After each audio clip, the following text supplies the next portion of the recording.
यामाहुः सर्वलोकानां प्रपुरतिं शास्त्रपारगाः तां धर्मचारिणीं शम्भो प्रणमामि परमशिवम्। अज्ञानतिमिरन्धस्य ज्ञानाञ्जनशलाकया चक्षुरुन्मीलितं येन तस्मै श्रीगुरवे नमः। तस्मै श्रीगुरवे नमः। तस्मै श्रीगुरवे नमः। तुझा वीण शंभोराया तुझा वीण शंभोराया व्यर्थ जन्म गेला वाया। शिवभक्ती नाही केली व्यर्थ सिंधली माऊली शिवहार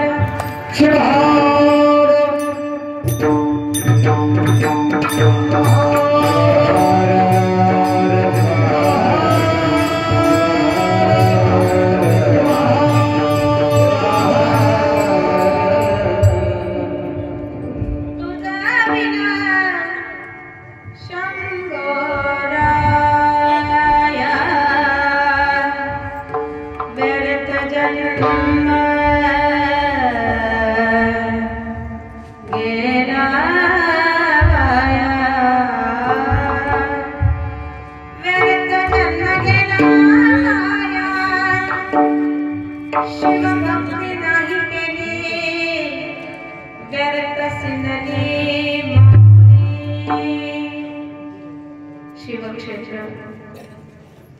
पवित्र पावनभूमी बारसगाव या पुण्यग्रामामध्ये या ग्रामाचं ग्रामदैवत असणाऱ्या शिवशंभो महादेवाच्या दिव्य सानिध्यात हनुमंतरायाच्या दिव्य सानिध्यामध्ये राष्ट्रसंत सद्गुरु शिवलिंग शिवाचार्य गुरु माऊलींच्याही दिव्य सानिध्यामध्ये प्रतिवर्षाप्रमाणे चालत असलेल्या या अखंड शिवनाम सप्ताहाचा आजचा तिसरा दिवस आहे।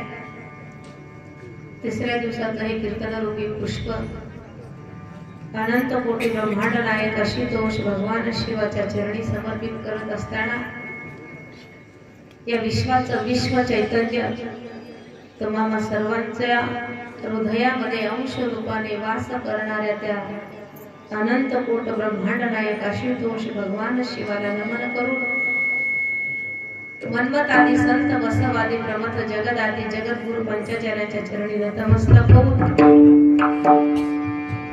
माझे सद्गुरु परमपूज्य पारावार पारदृष्टी अखिल मानव जातीचे उद्धारक तुम्हा सर्वांचे श्रद्धास्थान प्रेरणास्थान मार्गदर्शक ज्यांनी जीवाचा सेवा करण्यासाठी अविरतपणे ध्येयासाठी देह झिजविला असे परमपूज्य वसुंधरा रत्न राष्ट्रसंत डॉक्टर शिवलिंग शिवाचार्य गुरु माऊली यांच्या दिव्य चरणारविंदावर अनंत अनंत कोटी प्रणिपात समर्पित करून सर्व शकस्थल ब्रह्म शिवाचार्य गुरु माऊलींच्याही चरणी नमन करून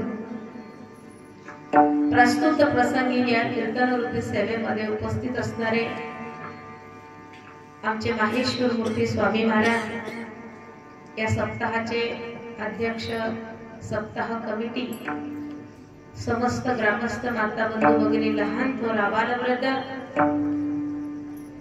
तसेच या अखंड शिवनाम सप्ताहामध्ये ज्यांनी व्यासपीठ प्रमुख म्हणून सेवा रुजू करत आहेत किंवा प्रत्येक कार्यक्रमामध्ये ज्यांचा सिंहाचा वाटा आपण म्हणू असे शिवभक्ती परायण आमचे नागोराव शिराळे वयानं ज्ञानानं आणि अनुभवानंही आमच्या या शिव संप्रदायामध्ये खरंच एक मानाचा शिरपेच म्हणावं लागेल।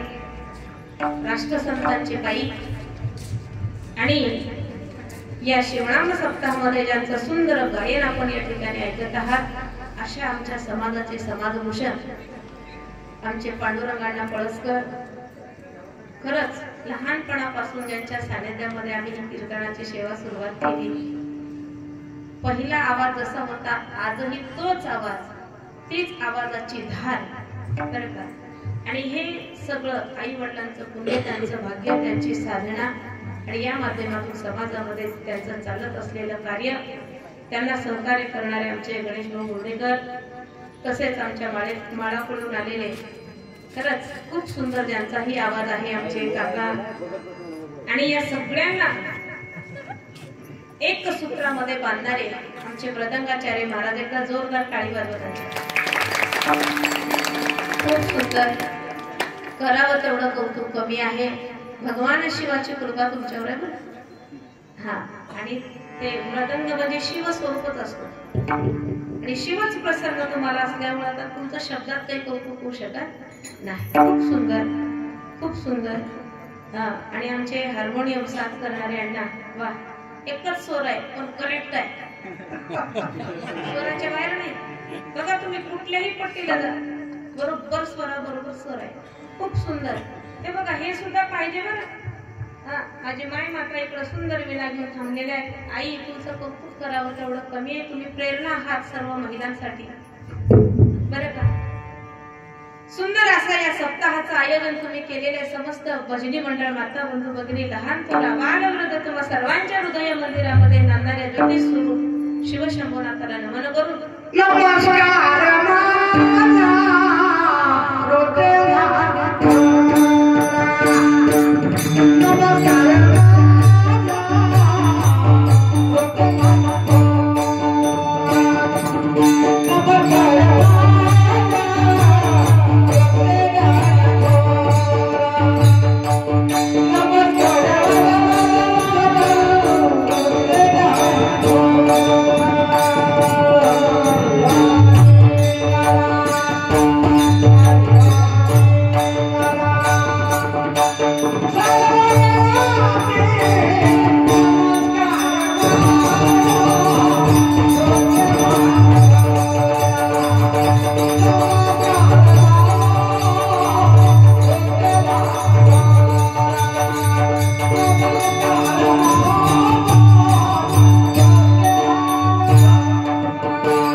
ज्यांनी मला घडवलं असे माझे माता पिता, ज्यांनी माझ्या या पारमार्थिक जीवनाची आजपर्यंत बरं का सेवा चालू ठेवलेली आहे, असे माझे सासू सासरे आणि माझे पती यांच्याही चरणी नमन करून खऱ्या अर्थाने बघा कीर्तन रूपी सेवेला सुरुवात होत आहे. खरोखर अभंग खूप सुंदर आहे आणि काही असा वेगळा तुमच्यासाठी नवीन अभंग नाहीये. कितीतरी वेळा हा अभंग आपण ऐकलेला आहे. काही जणांना वाटलंही असेल किती सोपा अभंग ताईने घेतला.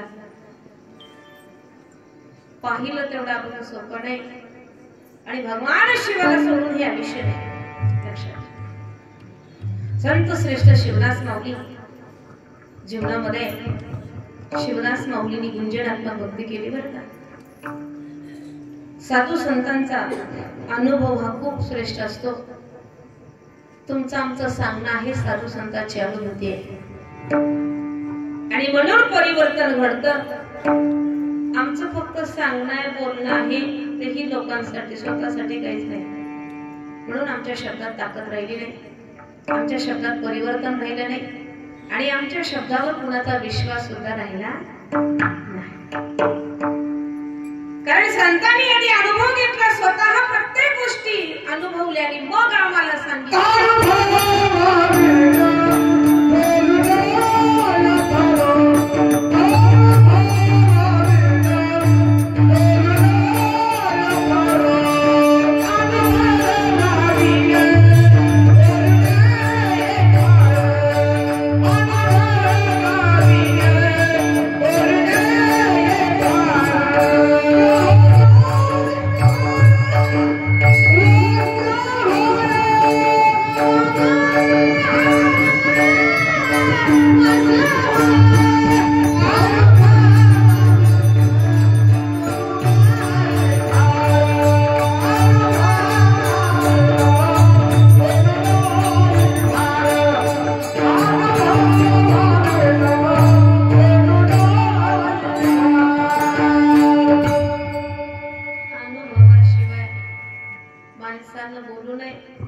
ज्याचा अनुभव श्रेष्ठ आहे, ज्याची स्वतःची अनुभूती आहे, तेव्हा गौरी हार वश्य होय, अशा जीवाला गौरी हार अवश्य होतात.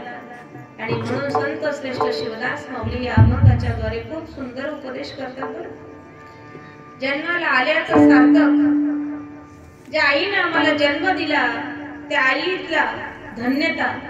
आणि खऱ्या अर्थाने आम्ही जात असताना काय कमवलं म्हणजे किती भाड्या बांधल्या, किती गाड्या घेतल्या, किती शेतीबाडी कमवली, हे नाही बरं.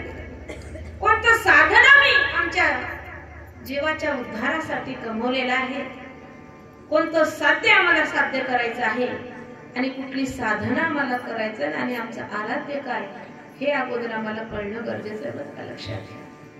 ज्या कुळामध्ये आमचा जन्म झालेला आहे मायानो, पवित्र कुळ आहे, त्या कुळाचा नाव लौकिक म्हणण्यापेक्षा या कुळाची सर कुठल्या दुसऱ्या इतर कुळाला येणार नाही. कारण जन्माधी लिंग गर्भाशी धारण शिव पंचानन सखा ज्याचा, जो जन्माच्या अगोदर आमच्या सोबत आहे, जो आमच्या जन्माबरोबर सोबत आहे का? गळ्यात लिंग आहे का सगळ्यांच्या? हे बघा, एखाद्या वेळेस कीर्तन नका पळू द्या, काही गरज नाही. मी तर म्हणेन ना, लायसन करते, लायसन लग्न झालेल्या स्त्रीचं लायसन काय माहिती, मंगळसूत्र असलं तर सौभाग्य होते म्हणाल ना तुम्हाला. पुढे गाडी चालवायचं तर लायसन लागतं, परवाना. कुठलंही काम करायचं तर ओळख लागते. तर आणि ज्या कुळामध्ये आमचा जन्म झालेला आहे या कुळाचं ओळख जर काय असेल, या धर्माचं प्रतीक जर काय असेल तर आमचा इष्टदेव. बरं का, लक्षात.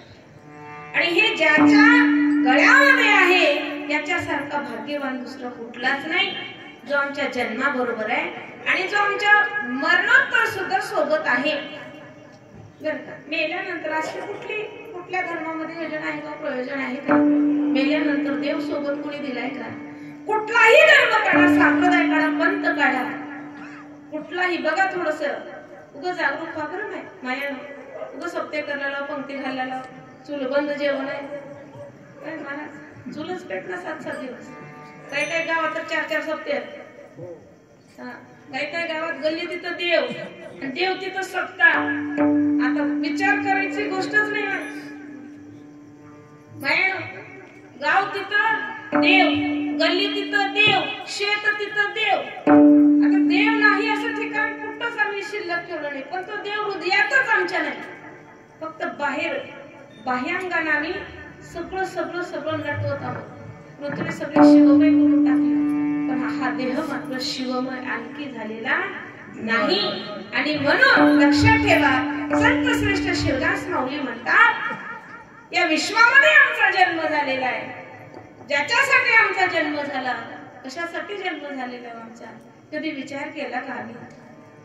आता येत असताना इथं नांदेडच्या थोडस मध्यभागी एक दुकानावर नाव होतं वाईन शॉप. दुकानावर नाव होतं वाईन शॉप. एवढी गर्दी. मला वाटतं इथं गर्दी कशाची एवढी पडली असेल, कुठलं तर देवाचं मंदिर आहे काही वाटलं. आणि सहज नजर गेली, असे माणसे कमीच पडू लागले. आणि नोटा जर म्हणाल तुम्ही अशा सहज बघितलं, नजर गेली म्हणून त्यांच्याकडे बघू सुद्धा नाही बरं. नाही असं नोटा काढून इथं पट्टी देणार नाहीत कधी, इथं पट्टी नाही देणार, कधी दानधर्म करणार नाहीत, कधी अन्नदान करणार नाहीत. पण तिथं मात्र व्यसनाच्या पूर्तीसाठी आज माणसाचा जन्म वाया झालेला आहे. लक्षात घ्या. मी तर म्हणेन ना, 99.99% जर समाजामध्ये तुम्ही रिसर्च केला तर तुम्हाला एकही कुटुंब असं मिळणार नाही की त्या कुटुंबामध्ये व्यसन नाही. एकही पूर्ण कुटुंबामध्ये कोणी ना कोणी तंबाखू खाते, कोणी गुटखा खाते, कोणी दारू पिते, कोणी सिगारेट ओढते. बरोबर आहे का नाही? तुम्ही जरा हात वरी करून सांगा बरं मायानो की आमच्या घरात एकही माणूस व्यसन करत नाही. बघू, महिला मंडळ खरं बोलतात म्हणून त्यांना प्रश्न केलेला. बोला म्हणा. असं जरा बघितलं नाही इथं काय दंड दोष तुम्हाला कोणी लावणार नाही. बघू बरं जरा कोणाचे घरचे निर्व्यसनी नाही, हे काही खरं बोलत नाही, म्हणून प्रश्न तुम्हाला केलेला नाही. बोला बरं, असं खटकन हात वर करा.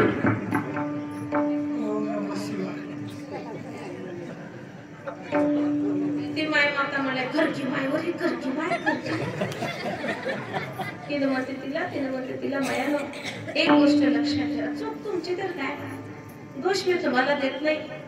एक गोष्ट लक्षात ठेवा, हा जन्म आम्हाला पुन्हा मिळणार नाही. कधी कधी ना मला एवढं रडू येऊ लागले सध्या बरं का. हे सगळं वातावरण बघितलं आजूबाजूचं, काय अवस्था करून ठेवली आम्ही आमच्या जीवाची.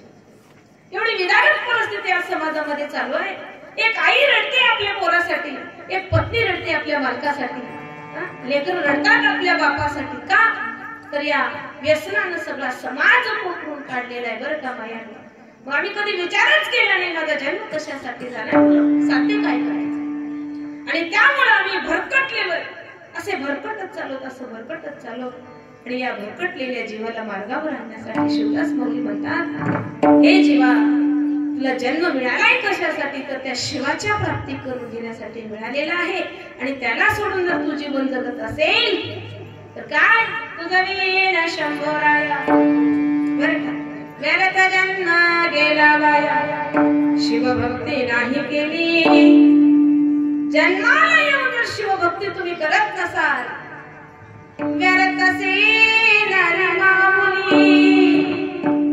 ज्या आईनं 9 मास 9 दिवस गर्भामध्ये वाहिले, मरण प्राय यातना जिनं सहन केल्या आम्हाला जन्म देण्यासाठी, बरं लक्षात ठेवा. आणि हे यातना आई झाल्याशिवाय कळत नाही, बरोबर का महिला मंडळ माहिती. आई होण्याच्या यातना दुःख काय हे जे आई झाल्या त्यांनाच कळत. ह्या लहान मुलींना कळत का, मुलींना कळत का, नाही कळणार. यांचा तो आणखी अनुभव नाहीये, कळेल पण कधी, जेव्हा त्या आई होतील तेव्हा. एक गोष्ट लक्षात ठेवा, एवढं अनंत यातना दुःख सहन करून ज्या आईने आम्हाला जन्म दिला, त्या आईला आम्ही व्यर्थ शिलवलं, तिला शीन दिला, तिच्या पोटी जन्माला येऊन त्या आईचे तर कष्ट वाया गेलेच, सोबत आमचाही जन्म वाया गेला बरं जर आम्ही शिवभक्ती केली नाही तर. आणि याचे कारण आहे बरं का, संसाराच्या पायामध्ये हा जीव गुंतलेला आहे. संसार जरूर करा. कुठल्याही संतांनी, साधू महात्म्यांनी, धर्म संप्रदायाने संसार करू नका असं सांगितलं नाही. संसार करत असताना मात्र संसाराचा कबाडी ओझ वाहू बनू नका.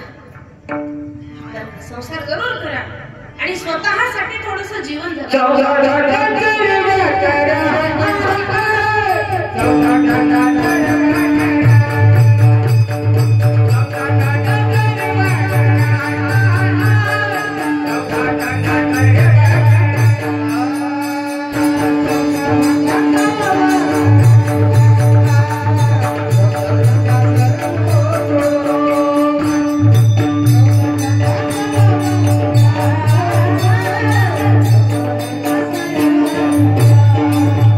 Yeah.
करा, असा करा, कसा बरं का माया.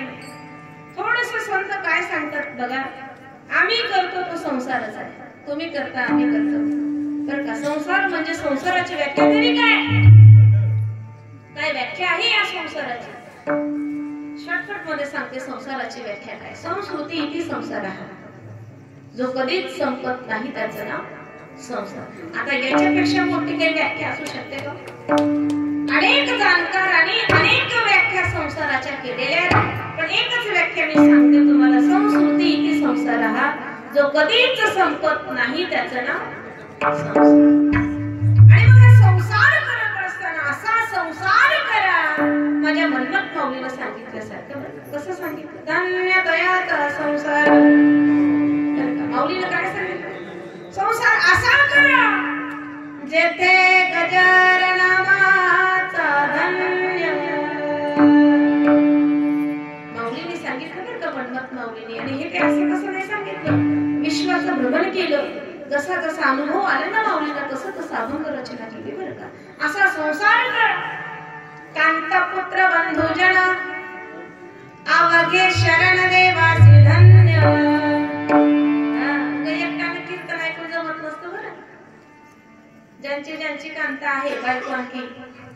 आता ज्यांच्या गेल्या त्यांच्याबद्दल मी बोलणार नाही, पण ज्यांच्या आणखी जिवंत आहेत, डोळ्याला दिसतं, हाताला भाकरी करता येतात, पायानं चालता येतं, हात जोडून विनंती आहे तुम्हाला सगळ्यांना माझी. आता मलाच कसं तरी वाटू लागलं का तिसरा दिवस आहे म्हणून, त्याच्यामुळे काही असं बरेच कीर्तनकार 4 दिवस घ्यायचे लागले पुढचे. शेवटच्या टप्प्यात द्या महाराज म्हणाले का 4 दिवस लोकच येणार तेच ना. बघा बघा मी बारसगाव मी काही आजपासून पाहत नाही. एकदम लहान असल्यापासून म्हणजे तुमच्या अंगणात वाढल्यासारखीच आहे. आता दिवसेंदिवस मला वाटलं कोरोनामध्ये जास्त लोक गेली की काय तुमच्या गावातली. काय झालं काय बी झाले माय. आज तरी वातावरण चांगलं आहे. खरं सांगू का मला एवढी चिंता पडली होती आजच्या कीर्तनाची खरंच. कारण एवढी थंडी पडली होती, एवढी थंडी पडली होती. माझी चिंता ते शंभू मालेवाले. नाही तुम्ही असं बसू शकले नसतात, इतकी थंडी पडली होती बरं का. पण शंभू महादेवाला चिंता. आज थंडी वाजत नाहीये. वाजू लागली का नाही. आज थंडीचं वातावरण एकदम जसं पाहिजे तसं एसी लावल्यासारखं वातावरण आहे की नाही. पण माणसाची कमी आज झालेली आहे बरं का. त्यातही माणुसकीची कमी झालेली आहे. 10वीला एक कविता आहे वीरा राठोड यांची. कुणी इथं असेल 10वीला आहे ना कुणी इथं. 10वीला कुणी आहे का इथं. जर हातवरी करा 10वीला असणारे.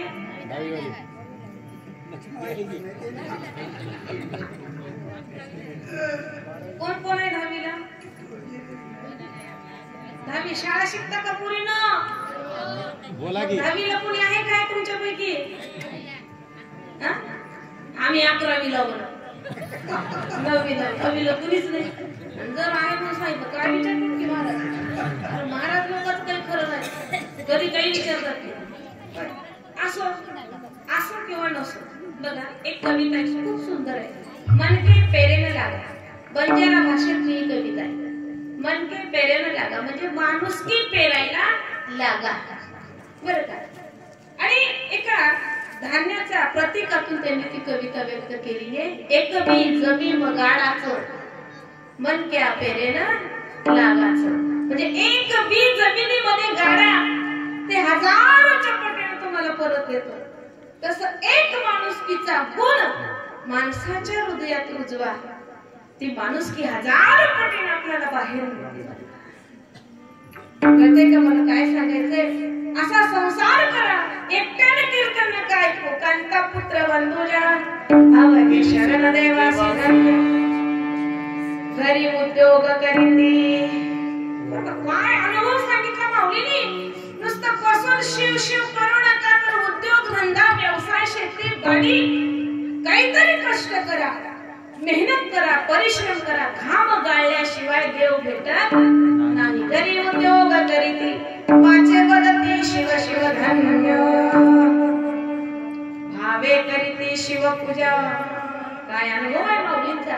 भावे करीती शिवपूजा नसे तुझा भावारथ धन्य वाड्याच कासे अन्नधान्य करी भोजन अवश्य धन्य.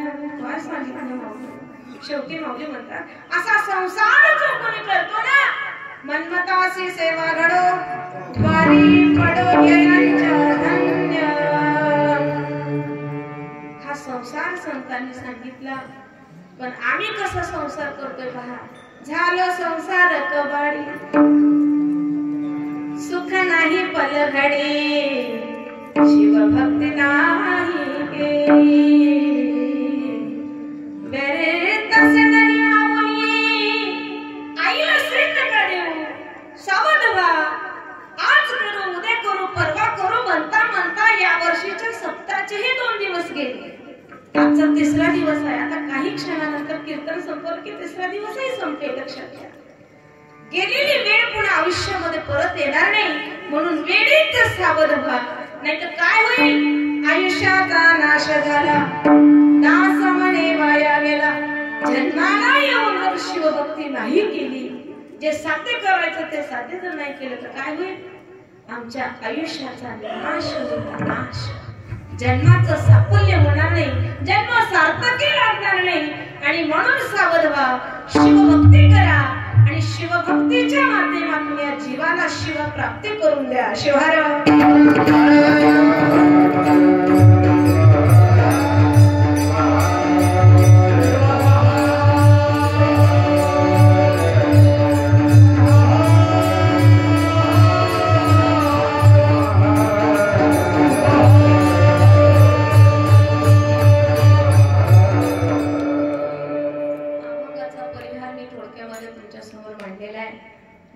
चिंतन थोडक्यामध्ये आपण करू. या वेळेचं बंधन प्रत्येकाला आहे. वेळेचं बंधन तुम्हालाही आहे मलाही आहे. हे बघा 2 तास बसणं म्हणजे जोक नाहीये. आज शरीर जे आहे ना शरीर त्या शरीरावर आपली मालकी राहिलेली आहे का. शरीर आपल्या ताब्यात आहे का माय. शरीर मनाचा विषय सोडा. मन खूप लांब राहिलं. पण जे अवयव आहेत ते तरी आमच्या ताब्यात आहेत का. कुठं कुठं गॅप पडलाय आम्हालाच कळलं. कमरात गॅप मनक्यात गॅप गुडघ्यात गॅप डोळ्यात गॅप. डॉक्टर परेशान आहे परेशान. गॅपच सापडला. गॅपच कळलं. अशा किती MR किद्दा झाले की किद्दा नाही धड धड धड त्या मशीनचं किद्दा बाहेर काढले. आहे का शरीराचं नियंत्रण आमच्याकडे नाही. पाय बिये लांब करा. मोकळं मोकळं बसा. आता नका टेन्शन घेऊ. आता कुणीच येणार नाही. आलं तरी तिकडे भरपूर मागे जागा आहे. हात पाय लांब करून बसा. ज्यांना लईच कमरेला कळ लागला नाही त्यांनी आडवं व्हा. नाही हे बघा कीर्तन आहे आणि मी तुमचं लेकरू आहे. मला काही तुम्ही लय मोठा महाराज समजू नका. मला सगळं चलतंय. फक्त माझं एक पत्ते आहे. कीर्तनात बसून कोणी तंबाखू खाऊ टाका. इकडं आल्या मागे सिगरेटचा लई वास आला असा बप्पा झाला मला. सिगारेट कोणी ओढू नका. गुटखा कोणी खाऊ नका. हे बघा लक्षात ठेवा बरं का. हे पत्ते सांभाळायचं आहे. कमीत कमी ठिकाणाचं पावित्र्य सांभाळा. हे बघा इथं तरी एवढ्या एरियामध्ये 2 तास कंट्रोल होत नाही का तुम्हाला. सिस्टीम वाले भाऊ तुम्हाला सुद्धा विनंती आहे. जर तंबाखू बिंबाखू खात असाल ना नाही हे बघा ही टीका करत नाहीये मी. कमीत कमी एवढं कुणीही गावात जा तुम्ही. कुणी सप्त्याचा मंदिराचा कार्यक्रम असला सप्त्यातला कार्यक्रम असला तर तेवढे 2 तास काही झालं तरी हरकत नाही. मी खाणार नाही. तुमच्यावर ही जी शिवकृपा लिहिलेली आहे सिस्टीमचं तुमच्या नाव एक नाही असं चौपट शिवकृपा आपोआप होईल. आता म्हणजे तुम्ही खातात असं मी म्हणत नाही. जर खात असाल व्यसन असेल तर इथं नका करू. इकडे बसलेल्या सगळ्या माझ्या वडीलधाऱ्या व्यक्तींना विनंती आहे. तुम्ही माझ्या वडिला समान आहात. हे बघा मला तर कधी कधी एवढी खंत वाटते ना. बरेच ठिकाणी गावात गेल्या म्हणतात काही व्यसनावर बोला. अभंग नाही सोडला तर चालेल पण व्यसनावर बोला. हे बघा तुमच्या पॉम्पलेटवर काय लिहिलेलं आहे? हेल्मेट वापरा, सुरक्षित प्रवास करा. मला सांगा काय गरज आहे ही लिहिण्याची? नियम जर आपण पाळले प्रवासाचे, ऍक्सिडेंट होईल का? इथं जळकोटच्या जवळ आम्ही येताना आता ऍटो उलटून पडला, असा गुंतून पडलेला होता ऍटो, आणि 4-5 माणसाचे पाय मोड, हात मोड, डोळा जा. हे बघा, लक्षात ठेवा. आज रोड चांगले झाले तर 100च्या स्पीडनं जरी गाडी निघाली, वाटत नाही आपण गाडीत बसलो, किती सावकाश गाडी चालली असं वाटलं. कारण रोड एवढे चांगले आहे की आता इतकं ब्रेक लावलं ना 2 किलोमीटरवर जाऊन गाडी थांबली. आणि हे बघा, 4 व्हीलरचं थोडंसं बाजूला राहू द्या, पण 2 व्हीलर वाल्यांना माझी विनंती आहे, कोणी जर 2 व्हीलर चालवत असेल गाडी, तुम्हाला काही गरज नाही सेंटर मधून जायची, काही स्टंट बिंट मारायची तिथे गरज नाही. कुणी तुम्हाला बक्षीस देणार नाही, पारितोषिक देणार नाही. आणि आता तर सध्या हे फुल पिऊन आहेत आणि गाडी अशी सेंटर मधून येतात, गाडी साईडला घेता येत नाही. आणि ऍक्सिडेंटचं प्रमाण एवढं वाढलं. दोघं बाप लेक, आणि ते काही पिलेले नव्हते पण भरमरातून निघालेले आहेत. अचानक मागून यांना रस्ता क्रॉस करायचं होतं, बाजूला नेवायचं होतं, एक ट्रक अशी आली, दोघांच्याही अंगाचे चितडे झाले, काहीच शिल्लक राहिलं नाही. हे बघा, आपला तो जगभर आहे. तुमचा जीव सुरक्षित आहे तर सगळ्या गोष्टी सुखाच्या आहेत. आणि काय करे मला सांगा? पाय गेला, काय करतं दुसऱ्याचा आनंद? हात गेला, दुसऱ्याचं बघत नाही, पण तुझं धड नाही ना, काय करणार?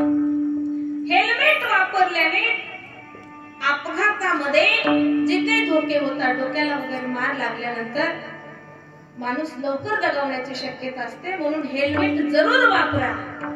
पुन्हा ऍक्सिडेंट झाल्यानंतर मी असं केलं असतं तर, तसं केलं असतं तर, नंतर पश्चाताप करू एवढे.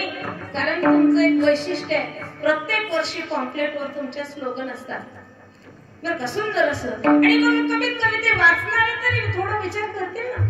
एवढं कमिटीनं आवर्जून याच्यावर वाक्य टाकलेत, म्हणजे काहीतरी याच्यातून आपण बोध घेतला पाहिजे. नका बाहेरच्या गावचे सावध, पण तुमच्या गावातले तरी एक 5-7 जण जरी याच्यापासून बोध घेऊन हेल्मेट वापरू लागले तर तेवढ्या जीवाचं तुम्ही रक्षण केलं.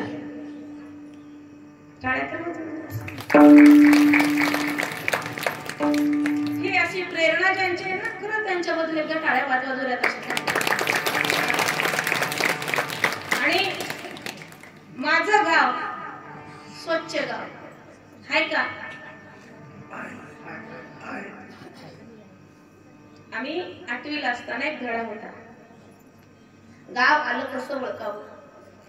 त्या धड्यातले वर्णन होतं, लेखकाने लिहिलेलं होतं, नाकाला पदर लावावा लागला की गाव आलं असं ओळखावं. बरं का? माय आता भरपूर म्हणजे आपण सुधारित झालेलं. असं कोणी उघड्यावर शौचालय जात नाही, प्रत्येक जण शौचालयामध्ये जातात. हे बघा, तुमचं घर जसं स्वच्छ राहावं वाटतं तसं तुमचा परिसर स्वच्छ राहिला पाहिजे. परिसर म्हणजे तुमची गल्ली नाही. आपल्या घरातला कचरा झाडायचा आणि दुसऱ्याच्या अंगणात नेऊन टाकायचा. मुद्दाम 2 मिनिटं बोलणार आहे मी याच्याविषयी, बरं का? हा, कळाले का नाही ना? आपल्या घरातलं पाणी दुसऱ्याच्या अंगणात सोडायचं. हे बघा, ते दुसऱ्याला त्रास देतात ना, कधीच त्यांचं भलं होत नाही. अनावधानानं त्रास दिला तरी भलं होत नाही. जाणून बुजून जर त्रास देत असाल तुम्ही दुसऱ्याला तर त्याचं तर 7 पिढ्या नरकात जातात ना. 1-2 तर सोडा, 7 पिढ्या नाही. म्हणून कधीच चुकून इतरांना त्रास होईल असं वागू नका. स्वतःचं घर स्वच्छ ठेवा, स्वतःचा परिसर स्वच्छ ठेवा. अशा 4-2 गल्ल्या जर स्वच्छ झाल्या ना, गाव आपोआप स्वच्छ होईल, आपला परिसर स्वच्छ होईल. आणि एक सांगू का, जिथं स्वच्छता तिथं लक्ष्मीचा वास, जिथं स्वच्छता तिथं विद्यादेवी प्रसन्न होते. बरं, तिथं ज्ञानाचा वास, जिथं स्वच्छता तिथं यश, जिथं स्वच्छता तिथं कीर्ती, जिथं स्वच्छता तिथं धन संपदा ऐश्वर्य आरोग्याची प्राप्ती होते. आणि एवढं जर आपल्याला कळलं तर या वर्षीच्या सप्ताहाचं तुला वाटलं रे मागच्या झोपल्या का पण गेले माझ्या मायला? माय कळाले का तुम्हाला मी काय सांगत आहे? असं जरा टाळी जर मान मोकळ्या करणार वाजवा नाही फुकट वाजवायचं त्याच्यासाठी ते पैसे मिळते आमच्या इकडे नाही आमच्या जिल्ह्यामध्ये एक योजना लागू झाली आहे तुमचा आमचा जिल्हा जवळ आहे म्हणून सांगले ज्यानं ज्यानं कीर्तन ऐकायला लिहिलेलं त्याला पगार चालू नाही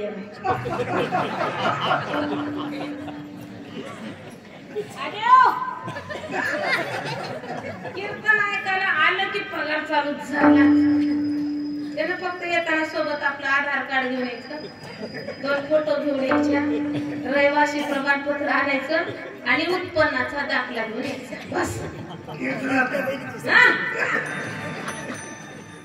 आता उद्या सगळे परेशान होतील महाराजांना सांगितलं पगार चालू आणि कीर्तनात एकदा टाळी वाजवली की 5 रुपये आता बघा आता ना वाजव म्हणायची गरजच पाकिट इथंच रिकामं झालं तर हरकत एकदा टाळी वाजवल्यास किती रुपये हे बघा आधी हे बोलू लागले पैसा म्हणलं की मोरी तोडले रुपये 5 रुपये म्हणल्या किती खुश झाली बघा म्हणून तर सत्ताच पलटली लाडक्या बहिणीनं पण आता त्यांना लय टेन्शन आले खरंच टेन्शन आले जाईल त्या गावात म्हणाला ताई पुढचे पैसे भेटतील आता जरा सरकारला स्थिर करू दे ना त्यांचाच एकाला एक लागणार आहे तर मग तुमचा विचार थोडा होईल की पण आम्हाला दमच नाही करत ऑलरेडी आम्हाला 2 महिन्याचे पैसे आधीच भेटलेत की नाही भेटलेत की नाही पण आता थोडस सावध व्हा बरं का तेव्हा काही तुमचं कागद बघितलं नाही पत्र बघितलं नाही काहीच नाही नियम लावलं तुम्हाला आता छाननी होणार आहे मध्यंतरी काही लोकांनी ते हाफ तिकीट करून घेण्यासाठी वय वाढवून घेतलं आता ती रडणारी नाही उगाच वय वाढून घेतलं अर्ध्या तिकिटासाठी आता 1,500 गेले की म्हणतात बरोबर आहे का काही खोटं जाऊ ना बरं हे सांगायचं मला कुठं ना कुठं तुम्ही अडकून फसता म्हणून खोटं कधीच करायचं नाही 60 वर्षाचा माणूस कंडक्टरला ओळखू येईल का नाही काही लोकांचं असं फिकून दिले काही कंडक्टर तिथं बाहेर चाल म्हणले होते 60 वर्षाचा आहेस ना असं काही करू नका खोटं नाही आता जन्माला लेकराचे केस पांढरे उडाले पण चेहरा सांगतो ना तुमचं वय किती सांगतो म्हणून काही वेगळं करू नका सावध राहा बरं का सुंदर जन्म आम्हाला मिळालेला आहे थोडस चिंतन आपल्याला करायचं आहे आणि हे चिंतन करण्यासाठी मला कधी कधी एवढा अभिमान वाटतो आमच्या धर्माचा आमच्या कुळाचा आमच्या संप्रदायाचा कारण या कुळामध्ये कुलते पवित्र पवित्र वीरसे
ज्याचे आम्ही वंशज आहोत, वीरशैव.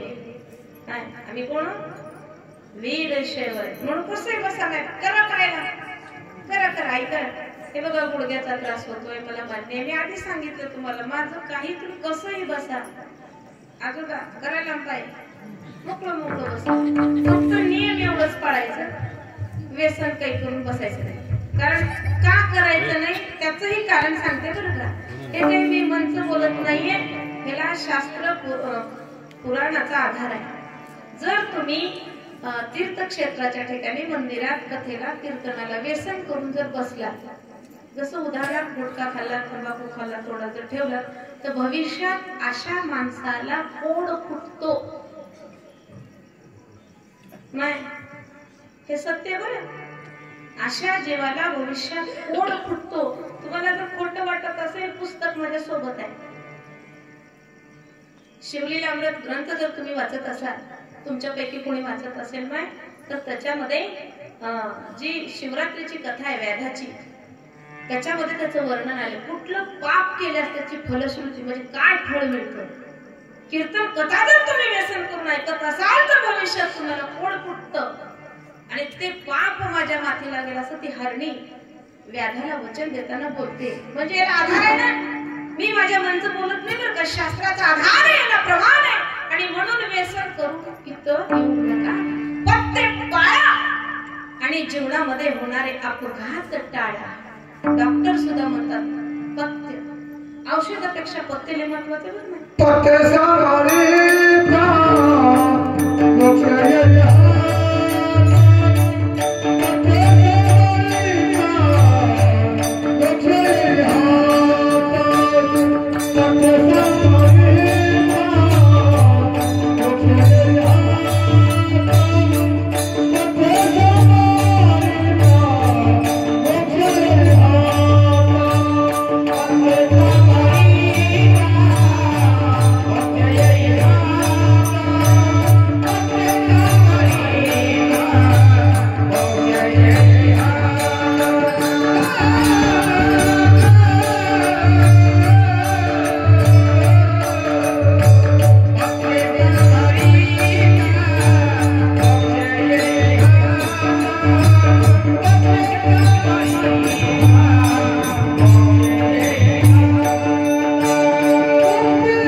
शुगर झाली ते बघा, शुगर झाल्यास माणसाला नियम करतात आणि काय करतात म्हणजे फक्त साखर सोडते. फक्त एका साखरेतूनच तुम्हाला साखर मिळते का? तुम्ही दूध पित असाल तर त्याच्यात पण शुगर आहे, त्याच्यात ग्लुकोजचं प्रमाण आहे. बाय बघा, येड्याने साखर सोडायची दूध उघडायचं याला काही अर्थ नाही. तुम्ही जुनऱ्याची भाकर जर खात असाल तर त्याच्यात पण ग्लुकोज आहे की नाही? मग पुन्हा कडुलिंबाचा रस, मग पुन्हा कारल्याचा रस. कोण सांगितलं एवढं करायला? आधीच थोडस लिमिट मध्ये ठेवा ना. मर्यादा ही खूप गरजेची बरं. लिमिट क्रॉस जर झालं ना संपलं बरं. हे बघा, रामायणामध्ये सुद्धा मर्यादा ओलांडली गेली आणि महाभारतामध्ये सुद्धा मर्यादा ओलांडली गेली. परिणाम रामायण घडलं, महाभारत घडलं. आणि आम्ही जर मर्यादा सोडली, आम्ही म्हणजे कोण? इकडं नाही, याने तर केव्हा सोडली. वाईट वाटून देऊ नका, कुणी मनाला लावून घ्यायचं नाही. तुम्ही माझ्या वडिलांसारखे आहेत, आधीच सांगितलंय. पण हेच सत्य आहे. आता तुम्ही इथले नाहीये, इथले माणसं तसे नाहीये, पण समाजामध्ये जर 99% आम्ही बघितले ना, मी कधी कधी कीर्तनातून सांगते नाही, कीर्तनाला पुढे कोण नाही. हे बघा इथं महिलांची संख्या बघा बरं जरा असं, पूर्ण 75% माझ्या माय मौल्या आहेत की नाही, आणि 25% पुरुष आहेत का बघा जरा आजूबाजूला बघा. आता काही दिवसात तुम्ही कोपऱ्यात आहेत असे, आता कोपऱ्यात बी जागा राहणार नाही तुम्हाला शिल्लक काही दिवसांनी. का कीर्तनाला पुढे मायाला पटमने म्हणायचं, आम्ही म्हणायचं कीर्तनाला पुढे, भजनाला पुढे, लाडकी बहीण योजना, 3 गॅस फुकट आम्हालाच की, त्यांच्या नावावर गॅसचं ते आहे ना, 3 गॅस फुकट आहेत ना वर्षातून, 3 गॅस फुकट. सासूबाई गॅसच पेटू देईना, सुनन म्हणे ग बसा 3 भेटलेल्या फुकट. आता नाही टेन्शन घ्यायचं. नाही कीर्तनाला पुढे, भजनाला पुढे, भांडायला पुढे,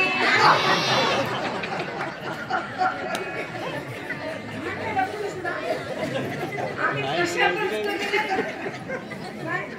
राशन कार्ड आमच्याच नावावर, लाईट बिल आमच्याच नावावर, फुकट एसटी आम्हालाच, फक्त तुम्ही साडी घालून गाडीत बसून.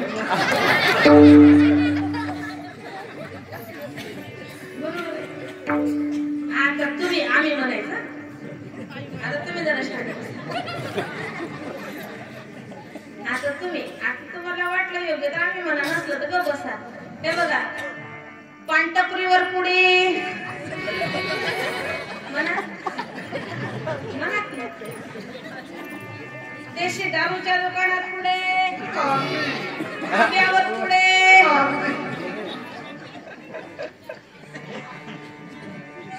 एखादी माय मावली बघितली का दारू पिताना? उगं गेले सांभाळे म्हणून तुमचा संसार झाल्यावर आहे. बघा माय 90% घरामध्ये दारू पिणारा नवरा आहे. त्या बिचाऱ्या उगं सांभाळ्यात म्हणून हाय ते घर, आणि त्याने जर बाटली घेतली काय होईल माहिती? मी तुम्हाला गावच्या गाव सपाटून जाते, गावच्या गाव. संसार तर सोडा सपाटच, पण गावात सपाट काय राहणार घरात? बाईच धाब्यावर बसली, बाईच दारूच्या दुकानात, काय तुमचा संसार कुठं राहील? 4 मुंड्या चित उठता सुद्धा जीवनात येणार नाही. उगं मायानो संस्कार करायला पुढे, मंदिरात पुढे, महादेवाची पूजा करायला पुढे, शिवपाठाला पुढे, पारायणाला पुढे, झोपायला पुढे, कीर्तनात गुरु गुरु गुरु गुरु. छान छान बघा किती छान लहान लेकर आले. तुमच्या गावात पोरं नाहीत का? मला कुठे गेले वंशाचे देवे कुठे? तुम्ही कसं तर हवा भेटेल लांब लांब मध्ये येऊच नका. या इकडे पुढे जमल या सगळे मुली या. अरे बाबा सप्ताच तुमच्यासाठी इकडे या पुढे. ते बघा असं लांब लांब जर राहिलो तर नुसतं धुणं भांडेच करावं लागेल ना. वा वा आले आले या जरा टाळी वाजवा तुझ्या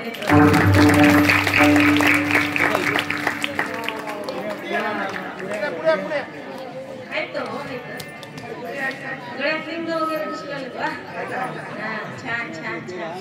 फक्त जरा लाज आमच्या माय मुलं जरा घट्ट असतात, मुलं जरा लाजतात. पुढे बसतात. महाराज काय विचारते? तुम्ही लांब लांब काय विचारलं? किती वेळ असतो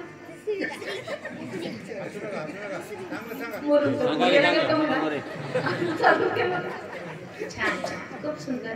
हे बघा असे, हे बघा प्रत्येक आजोबा, जे आजोबा झालेत ना आता, त्यांना माझी हात जोडून विनंती आहे. आणि आजीबाई तुम्हाला मी विनंती आहे, किल्ल्या कमरेला घेऊन हिंडू काढ्या, किल्ल्या चाव्या की नाक कमरेला घेऊन हिंडा, तर तुमची रोटीची व्यवस्था होईल. नाहीतर आत्याबाईच मग काही बोलायचं कामच नाही. त्या लेकरांना भजनाला कीर्तनाला घेऊन जायची जबाबदारी तुमची. हे बघा आज समाज खूप भरकटत चाललेला आहे. आज समाज खूप भरकटतोय. मध्यंतरीच्या काळामध्ये मुलाच्या जन्माचं खूप मोठं स्वागत झालं. मुलगा म्हणत ते एकुलता एक मुलगा असल्यास मग त्या मायबापाची इच्छित रुंडीच काय सांगावं यांचा थाट. एकटं पोरग असल्यास मला तर वाटतं देवाने एकटं पोरग कुणालाच देऊ नये. आमच्या गावामध्ये एकाला एक मुलगा आहे, त्यानं म्हणलं तसं आता आहे सध्या एवढंच आहे, एवढंच आहे असं वाटतं. कोण मागते पप्पाला, पप्पा कोण द्या, नाही दिला तर त्याला लगेच पुढचा कार्यक्रम सांगते. त्याच्या आधी बिवबिव ते वडील फोन देतात. ब्लॅकमेल, इमोशनल ब्लॅकमेल म्हणतात त्याला, भावनिक ब्लॅकमेल करतात हे पोरं. पुरीला बिचाऱ्याला मागून बी मिळत नाही. मिळते का 100 रुपये कधी मागून बघा पप्पाला, 4 दिवसाला मिळते. आणि तुम्ही 100 रुपये मागून बघा, म्हणल्या कडक नोट हातात. आजही समाजाची ही विदारक स्थिती आहे बरं का. आजही समाजामध्ये ही विदारक स्थिती आहे. मध्यंतरीच्या काळात स्त्री भ्रूण हत्या मोठ्या प्रमाणात झाली. त्याचा परिणाम आज आम्ही भोगतोय समाजामध्ये. लग्न होत नाहीये. असं नाही की मुली नाहीत बरं का, मुली आहेत बरं का. नाही मी आता म्हणल्यासारखं नोकरी क्षेत्रामध्ये प्रत्येक क्षेत्रात मुलगी पुढे आहे. आता त्या आई वडिलांचा काय दोष आहे, ज्यांची अपेक्षा काय. आता मुलगी डॉक्टर असेल तर साहजिकच आहे, ते कसला मुलगा बघतील. आता एवढी अपेक्षा असू नये का, साहजिक आहे ना. पण आमचा मुलगा कुठे आहे बरोबर का. 100% आई वडिलांनी थोडासा विचार करा या गोष्टीचा. आम्ही दोष दुसऱ्याला देतो, पण आमच्याही बऱ्याचशा चुका झालेल्या आहेत आणि त्याचं फळ आम्हाला आज भोगावं लागतं. आज आपला मुलगा शिकलेला नाही, मुलगा नोकरीवर नाही, मुलगा शेती तरी टिकून करतोय का, कुठल्याच थरावर नाही. कोण पोरगी दिली आपल्या मुलाला. आज मुलगी कंडक्टर आहे, डॉक्टर आहे, लेक्चर आहे, इंजिनियर आहे की नाही. शेवटी कुठली ना कुठली कला तिला येतेच येते. ती स्वतःचं पोट भागू शकते, ती स्वावलंबी बनलेली आहे. आणि आज आमचा मुलगा तुमच्यावर अवलंबून आहे. माय बाबांना दिलं तरच याचं पाकिट चढते, नाही तर हा काहीच करू शकत नाही. त्याचं कारण आई वडिलांचा लाड. मध्यंतरी खूप लाड झाला मुलांचा आणि त्याचा परिणाम आज आम्ही भोगतोय. त्या लेकराचं जीवन तिळतिळ असतो, मरतोय पोरगा. लग्न होत नाही, 40 वर्ष झालं, बायको कोणी देत नाही. आणि असं कसं करून झालं तर लग्न महिनाभर टिकत. आमच्याकडे एकाचं लग्न झालं, त्यानं स्वतःच 1 लाख रुपये दिले मुलीच्या वडिलांना, आई वडिलांना नाही. 1 लाख रुपये दिले. दोघच होते, आई आणि मुलगा. घरामध्ये कुटुंबच एवढं, आई आणि मुलगा. बाप नव्हता, मुलगी होती, लग्न करून दिलेलं. फक्त दोघच जण, आई मुलगा आणि ती नवीन आलेली सून. तिनं म्हणलं छे इथं माझ्याच्यानं राहणं होत नाही म्हणे, चला लातूर. आता त्यानं म्हणलं एवढ्या दिवसानं लग्न झाले, आता म्हणत कसं ऐकावं. गेला लातूरला, राहिलं थोडे दिवस लातूरला. आला की महिन्याचा वाढदिवस लग्नाचा. आता तर कशाचे वाढदिवस, लेकराला जन्म 8 दिवस होईल, आठवड्याचा वाढदिवस. तुमच्याकडे आहे का. पण मन तर काय म्हणतात बोला, मन 1 महिन्याचं ते वाढदिवस, 2 महिने झाले वाढदिवस. आता त्यांना कामच काही नाही. माझ्या जुन्या माय मावल्याला पाटे 4 वाजल्यापासून काम करावं लागायचं. मग तुम्हाला भेटला का कधी वेळ. तुमच्या लेकराला नटापटा तर करायला वेळ भेटला का. काय माय अवस्था, पाटपासून कामाला. आणि आताच्याला कामच नाही. महिन्याला वाढदिवस लेकराचा, 4 महिने होते वाढदिवस, 5वा तसं ते महिना झाला लग्नाला. म्हणली मला आता काय पाहिजे, 10,000 रुपये पाहिजे म्हणली माझ्या मैत्रिणीला पार्टी द्यायला. तर त्यानं म्हणलं थोडस एमआर वगैरे होतं पोरगं, कमाई चांगली होती आणि मग म्हणलं ठीक आहे 10,000 दिले, आता दिले एकदाचे 10,000. पुन्हा दुसरा महिना आला, आता म्हणली डबा बिबा करणं म्हणा म्हणते माझ्या पार्सल काय काय तुम्ही बी खान मला घेऊन या म्हणजे स्वयंपाक नाही करणं म्हणा. तिथं त्याला पार्सल घेऊन येऊ लागलं, तरी बी आता जमच ना म्हणजे आता इथंही मला राहायचं नाही, तिथंही नाही. असं तसं करण्यामध्ये वादावाद झाली आणि पोरीनं केस केली पोरावर नाही. एवढी विदारक स्थिती, एवढी विदारक 2 महिन्यात जिकडं तिकडं. आणि लग्न तर असं थाटामाटात केलं तर 10 लाख खर्च केले माझ्या लग्नाला. आयुष्यभराची कमाई त्या लग्नात खर्च केली. किती अवघड परिस्थिती आहे समाजामध्ये बरं का. संस्कार ही काळाची गरज आहे आणि हे संस्कार आमच्या वीरशैव कुळामध्ये प्राप्त होतात. ज्याच्या यावर इष्टलिंग आहे बोलते पवित्र वीरशैव वंशी पावन जगाचे करीत असे जगाला पावन करणारा हा आमचा वंश धर्म कुळ आहे. आणि या धर्माचं पावित्र्य म्हणजे आमच्या हृदयावर इष्टलिंग आहे. काय आहे शिव, काय अवश्य शिव, काय कोण आहे शिव, कसा आहे शिव, कुठं आहे शिव, कुठं आहे माझ शिव. कन्नड मध्ये एक वचन आहे एलहन शिवा एलहन भक्ती माडिदल बलहन. शिव कुठं आहे, जो भक्ती करतो त्याच्या हृदयात शिव आहे. शिव शिव शिव बोला की शिव शिव शिव. आमच्याकडल्या चिमण्या सुद्धा शिव शिव म्हणलेल्या ताई, आमच्याकडल्या चिमण्या सुद्धा शिव शिव म्हणलेल्या. पाखरं राखतो का, पाखरं टाळकी जुंदळे पेरतो का नाही, जुंदळे जुंदळे पेरतो इकडं. पाखरं राखतो का, पाखरं खाऊ नये म्हणून गोपणीमध्ये गुंडा घेऊन ह्या करतो का असं. आमच्याकडचं पाखरं राखणं बंद झाले आता. आता कोणी गोपणीमध्ये ते गुंडा ठेवून पाखरं राखत नाही. आमच्याकडे ते एक माईक आले, त्याच्यामध्ये एक आवाज भरलाय आणि उसाला डुकर लागू नये म्हणून छो छो छो भाऊ भाऊ भाऊ भाऊ भाऊ भाऊ. आता रात्रभर भाऊ भाऊ. त्या डुकराला बी सवय झाली या भाऊची. डुकर झालं ना जास्त आलं की मस्त ऊस खावलं, पाणी पिवलं, निवांत तिथं सकाळ झोपून सगळं ऊस पालतात. चिमण्या सुद्धा शिव शिव म्हणाल्यात नाही. मग आम्हाला काय झालं, शिव बोलाय माय, शिव बाबा शिव शिव. आता काही जणांना असं टेन्शन आलंय, म्हणल्यास काय होते की नाही म्हणायला, काहीच होणार ना. कवा येईना जवळ, झटका जवळ येईना, पॅरालिसिस होईना, कुठले कुठले आजार, शुगर होईना, थायरॉइड होईना, गॅप कुठं तयार होईना. म्हणा की शिव.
काय केलं पाहिजे.